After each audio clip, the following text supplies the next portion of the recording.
Alam niyo ba mga iga na galing sa British military ang mga nag-organisa ng royal wedding? Kaya naman talagang metikuloso ang paghahanda. Pati mga kabayo mula sa Queen's Household Cavalry na gagamitin sa parada pagkatapos ng kasal, abay nag-practice din. Mula sa London, nagbabalik ang saksing si Connie Season. Hawak ko po ngayon itong liham na ipinakalat naman ng Director of Security dito naman sa London sa lahat ng mga establishmento na dadaanan nitong Royal Parade. Kasi ngayon pong araw na ito ay nakatakdang magkaroon ng dress rehearsal. Hindi po ng mga tao kung hindi ng mga kabayo na parte ng Queen's Household Cavalry. Kaya naman abangan na po natin sila sa labas.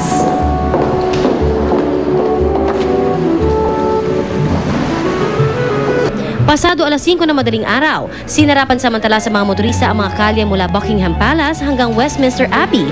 Sa loob ng 10 minuto, naglakad ang unang batch ng mahigit 200 kabayo sa Buckingham Gate. Kita sa matikas na dating at lakas ng padyak ng mga kabayo na nasa kondisyon ang mga ito. Pero sakaling magkaaberya ang alinman sa mga kabayo ng Queen's Household Cavalry, may nakasunod sa kanilang horse ambulance. No worries din sa mga kabayong di nakatiis na dumumi sa kalsada dahil may nakasunod sa kanilang tagalinis. Sakto para sa pagdaan ng ikalawang batch ng mga kabayong dala ang mga carriage na sasakyan ng Royal Newlyweds at ng kanilang pamilya sa darating na Biyernes. Ako si Connie Season, ang inyong saksi. Doble kahit na rin ang mga inatasang floral designer ni Prince William at Kate Middleton para sa malaharding dekorasyon sa Westminster Abbey at Buckingham Palace sa araw po mismo ng kanilang kasal. Silipin ang iba pang mga paghahanda sa royal wedding sa report na ito.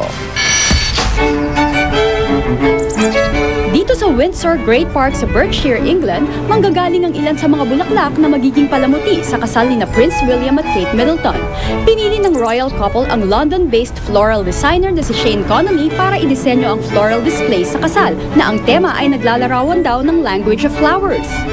Katuwang ni Connolly ang isang team ng florists mula sa Westminster Abbey, Buckingham Palace at iba pang personal na pinili ng royal couple na puspusan na rin naglatag ng mga malaharding dekorasyon sa simbahan. Heto nga't nailagay na ang ilang buhay na puno ng maple at hornbeam para maging avenue of trees ang aisle ng Westminster Abbey. It seems to me that they've taken a very great interest in the detail of the service, quite rightly. And they've made a lot of decisions, obviously, all the decisions themselves. And it's a very good, I think, positive working relationship. We're looking forward to it immensely. Sa bisperas ng kanyang kasal, mag-check-in ang bride-to-be at ang kanyang pamilya sa pinakamagandang suite dito sa Goring Hotel na malapit lang sa Buckingham Palace. Para lalo pang mapaganda ang kwarto, napabalitang £150,000 o mahigit 10 milyong piso ang ginastos ng hotel. Sa garbo at laki ng seremonya, di nakatakatakang naririto rin sa London ang iba't ibang media organizations, kabilang na ang GMA Network. Para sa saksi, Rosetti Rivera, nag-uulat.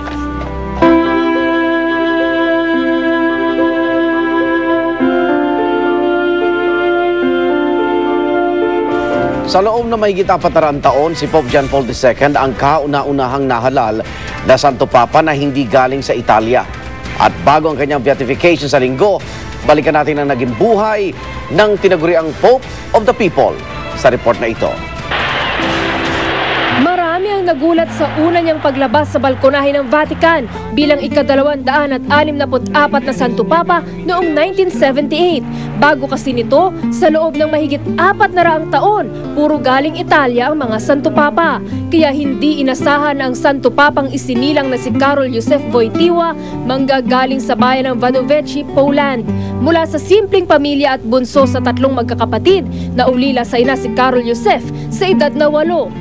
Sa bahay na ito sa bayan ng Krakow, lumaki ang batang Pope John Paul na nooy mahilig daw sa football at goalkeeper pa. Nang magbinata, namulat naman siya sa iba't ibang kultura at natutong magsalita ng 12 lingwahe. Pero huminto sa pag-aaral at nagtrabaho bilang messenger at laborer nang sakupin ng mga Nazi ang Poland.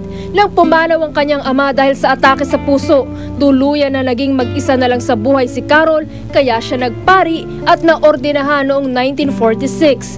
Sa Roma nakapag-aral ng theology si Karol, pero bumalik sa Poland para magsilbi sa kanyang mga kababayan at naitalagang auxiliary bishop doon ni Pope Pius XII matapos ang 12 taon hanggang maitalagang ang Santo Papa. Sa kabila ng pagiging unang non-Italian Pope, nakuha naman niya ang loob ng marami dahil sa angkin niyang karisma. Isa sa mga di malilimutang tagpo ay ang pagdarasal niya sa Western Wall ng Jerusalem noong March 21, 2000 at ang pagbisita niya sa Holocaust Memorial na nagpabago umano ng relasyon ng mga Katoliko at Hudyo. Noong 2001 naman, pumasok siya sa isang moske na hindi pa nagawa ng mga naunang Santo Papa. Malapit din sa mga Pilipino ang Santo Papa. Patunay ang 2 beses niyang pagbisita dito. Una ay noong February 18, 1981 nang personal niyang pangasiwaan ang beatification ni San Lorenzo Ruiz at noong 1995 nang ganapin sa Pilipinas ang World Youth Day. Para sa Saksi, Trisha Zafra, nag-uulat. Saksi sa init ang pagmamahal ng mga Pilipino kay Pope John Paul II, ang kanya sinakyan na Pope Mobile na gawa ng isang Pinoy automobile company. Saksi si Ian Cruz. Pope Mobile is making its way. Ang mahabang pagkakataon na makalibot si Pope John Paul II at mga kaway sa milyon-milyong nag-abang sa kanya sa Pilipinas noong 1995. Sibiat na siguro ligtas dahil sa Pope Mobile. Bulletproof ang sasakyan hanggang gulong.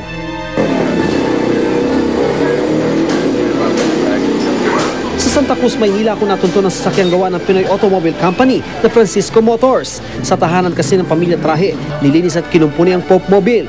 Bagay na biyaya raw ang hatid sa kanilang buhay. Gaya na lang ng humiling si Ginoong Trahe ng 2 classroom para sa Macalelon, Quezon mula sa ilang negosyante.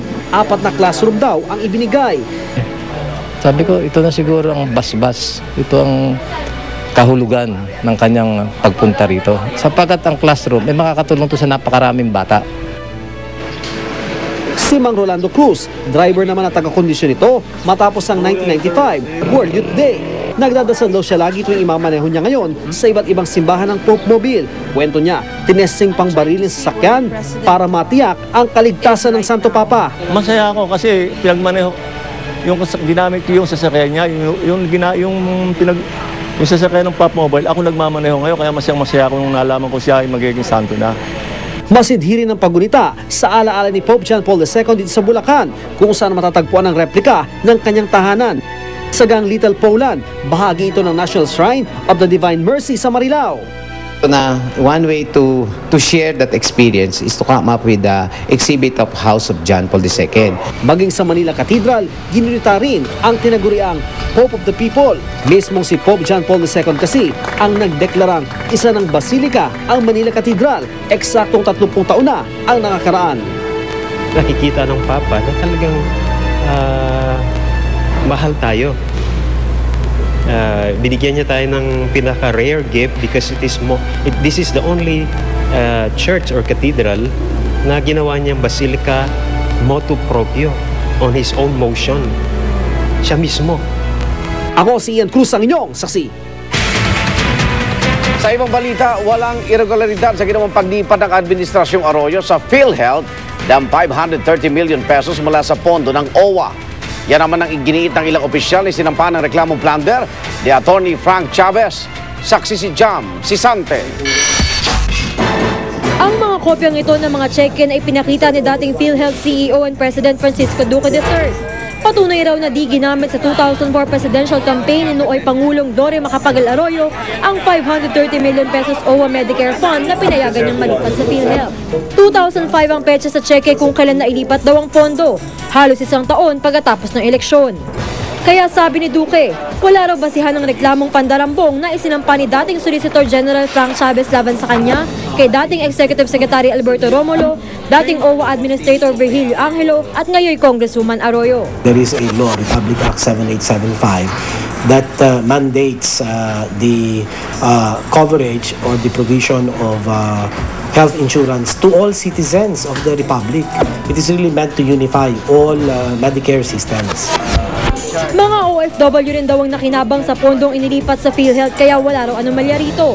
Ayon naman kay Angelo. Hindi po sila magagamit para sa ibang benepisyo. Hindi para din sa mga claims ng member OFWs ng PhilHealth. Ang $293,500 naman mula sa OWA na ginamit sa stockpiling ng ilang diplomatic post ng Pilipinas sa Middle East.